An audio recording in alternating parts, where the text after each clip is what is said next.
Hello and welcome to my Artful Stampin YouTube channel and blog.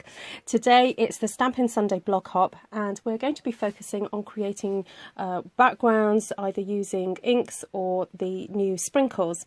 Now unfortunately in the UK we're not able to get hold of the sprinkles just yet. They are on their way but we're not able to get hold of them. So I decided to look at a different technique. So my daughter had to create some cards for her teachers and she really loved the new unicorn stamp set, so that was a bit of a kind of jumping point. And so I went to a tried and tested technique that I've used before to create these cards with her. So you will see her hands come in from at various points because she really enjoyed making these cards.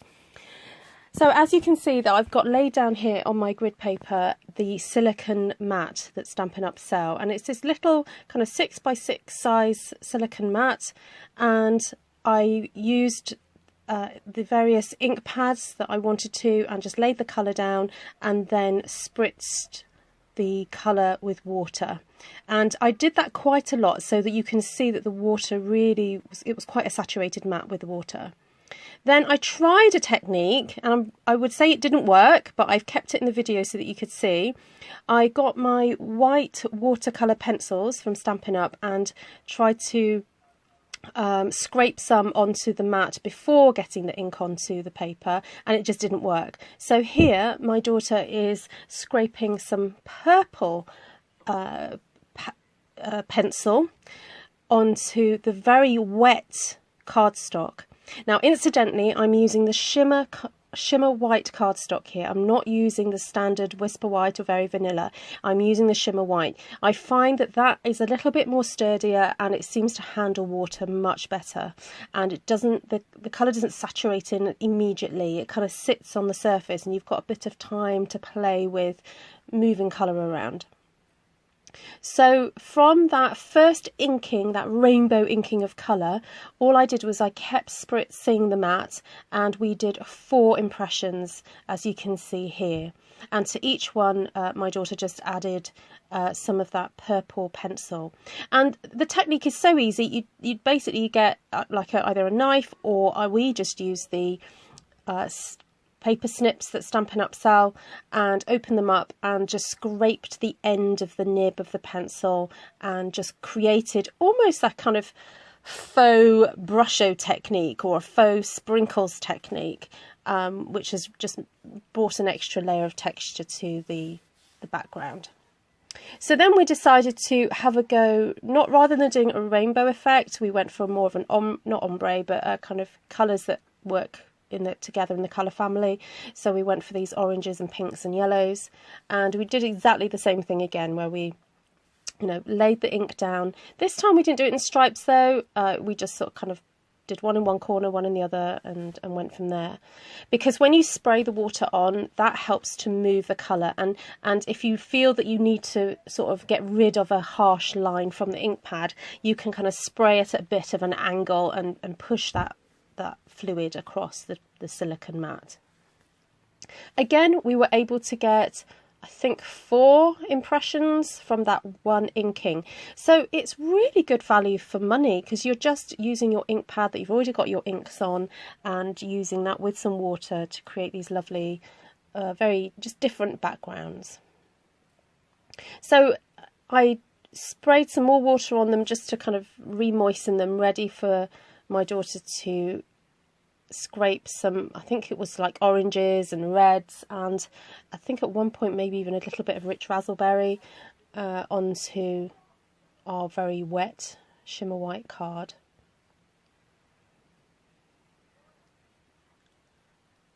We found it useful to have a towel nearby, like a paper towel, just to dab up the excess moisture, and then I got the heat tool out and just dried them, because we had to try and make these cards in one night, ready to take to school the next day.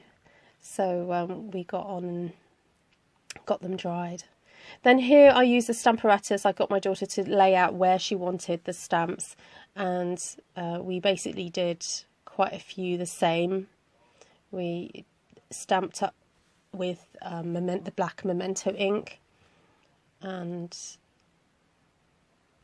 it was just really lovely to have that contrast of the black against the colourful background. And the stamp apparatus just makes it so easy to create multiple cards. So after we'd done the main bit of stamping, then we use the tiny little star stamp to add extra decoration. And sometimes it's nice to do this when you're doing mass producing of cards, just to have some element that you just put on by hand, because then you can make each one quite individual rather than looking so mass produced. And then we thought, oh, we want glitter. You know, unicorns always come with glitter, don't they, and sparkle. And actually the little saying on it says something like spread sparkle wherever you go, or something like that. I'm trying to look for the stamp sets to see if I can tell you what they are. No, I can't find it. It was on my desk. But and then we experimented with the fine tip glue pen. It's something that I used to use loads, but it was really great to get it out of my drawer and use again, and just added little elements of that glue to it. Now, if you want a more subtle effect, the fine tip glue pen is great for just like laying down and then leaving it to dry. It creates almost like a dewdrop effect. So we didn't do that. We wanted sparkle, so we got out the glitter and added glitter while the glue was still wet to create this really sparkly effect. Right, well, that was the cards done. And then I had these spare pieces of backgrounds that we'd made, and I wanted to make a bit more of a 3D, bit of a spatial item. So I decided to make a kind of hanging, and started off by stamping the a flower from Pop of Petals stamp set with some lovely lipstick, and then also these leaves with, I think it was Old Olive, and then fussy cut some of the little flowers and leaves out ready to use for my banner.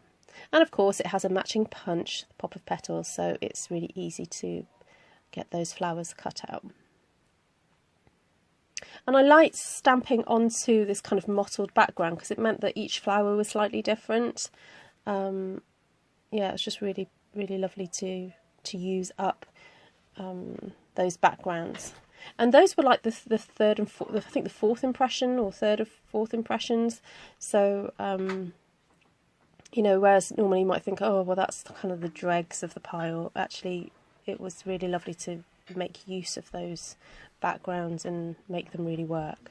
So here I am just measuring and cutting off the bottom of my banner, because I wanted just a slight bit of a taper. I wanted it to be a bit more interesting. And here I'm upcycling some cardboard packaging that usually comes with designer series paper, or if you order some of that lovely intricate lace cut paper, it needs to have a cardboard backing. So don't throw it away, just stash it away and use it for projects like this, because it saves you having to purchase it. So I glued that on really well with the with the Tombow, and then I wanted a bit of an edge, so I got I think it was grey granite. I might have to just look back on that, but it might have been smoky slate. I think it was smoky slate. Grey granite would have been too dark. And just brushed the edges of my banner with the smoky slate before stamping the unicorn with Memento black ink. So the idea with this banner was to have this kind of focal point, have the unicorn as a focal point, and then have some flowers all around it. So I then took the beautiful, oh, I love this swirl, it is so gorgeous, and I am not going to apologise, but I'm going to be using this swirl a lot. It's going to turn up in all sorts of places on my projects because it's so pretty.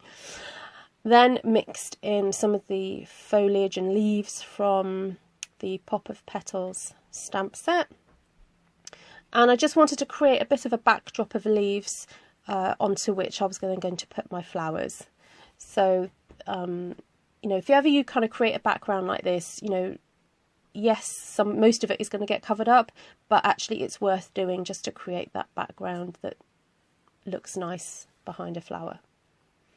So then I decided to use the sheer polka dot ribbon, and I had a long length of it and thought, actually I want to use it, I want to have a bit hanging down at the side, so I tied it rather than usually would tie the ribbon off at the back, I actually deliberately tied it off at the side, and had a couple of strands hanging down at the side of the bunting or banner, and then also use some of the silver thread just to add a bit of extra.